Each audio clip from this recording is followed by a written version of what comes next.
രാവിലത്തെ ഇഡ്ഡലി മാവോ ദോശമാവോ ഒക്കെ ബാക്കിയുണ്ടെങ്കിൽ അത് വെച്ച് നമുക്ക് നല്ലൊരു 4 മണി പലഹാരം ഉണ്ടാക്കി നോക്കിയാലോ. കുട്ടികൾക്കൊക്കെ ഇഷ്ടപ്പെടും. ചീനച്ചട്ടിയിൽ വെളിച്ചെണ്ണ ഒഴിച്ച് കുറച്ച് ഇഞ്ചി, പച്ചമുളക്, സവാള, കുറച്ച് കറിവേപ്പിലെല്ലാം ചെറുതായി അരിഞ്ഞത് ചേർത്ത് കൊടുത്ത് കുറച്ച് ഉപ്പും കൂടെ ചേർത്ത് നന്നായി ഒന്ന് വഴറ്റിയെടുക്കുക. പിന്നെ എരിവ് വേണമെന്നുണ്ടെങ്കിൽ കുറച്ച് മുളക് പൊടിയും കൂടെ ചേർത്ത് കൊടുക്കാം. പിന്നെ ഇഡ്ഡലി മാവിലേക്ക് കുറച്ച് ഉപ്പ് ചേർത്ത് കൊടുത്തു. ഞാൻ ഇഡ്ഡലി മാവാണ് എടുത്തത്. അതിലേക്ക് നമ്മൾ വഴറ്റിയ ഉള്ളിയൊക്കെ ചേർത്ത് നന്നായി മിക്സ് ചെയ്യുക. പിന്നെ ഉണ്ണിയപ്പക്കാരിയിൽ കുറച്ച് വെളിച്ചെണ്ണയൊക്കെ ഒഴിച്ച് അതിനകത്ത് കോരി ഒഴിച്ച് തിരിച്ചും മറിച്ചോട്ട് വേവിച്ചെടുക്കുക. ഇതെല്ലാവരും ചെയ്യുന്നതായിരിക്കും.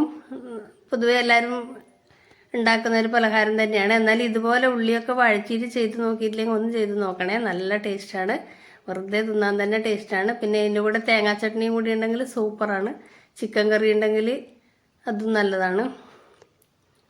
അപ്പോൾ വീഡിയോ ഇഷ്ടപ്പെടുകയാണെങ്കിൽ ഒന്ന് ലൈക്ക് ചെയ്യണം, കമൻറ്റ് ചെയ്യണം, ഒന്ന് മറ്റുള്ളവരിലേക്ക് ഷെയർ ചെയ്ത് കൊടുക്കണം, ഒന്ന് ഫോളോ കൂടി ചെയ്തിട്ട് പോകണേ. Thank U.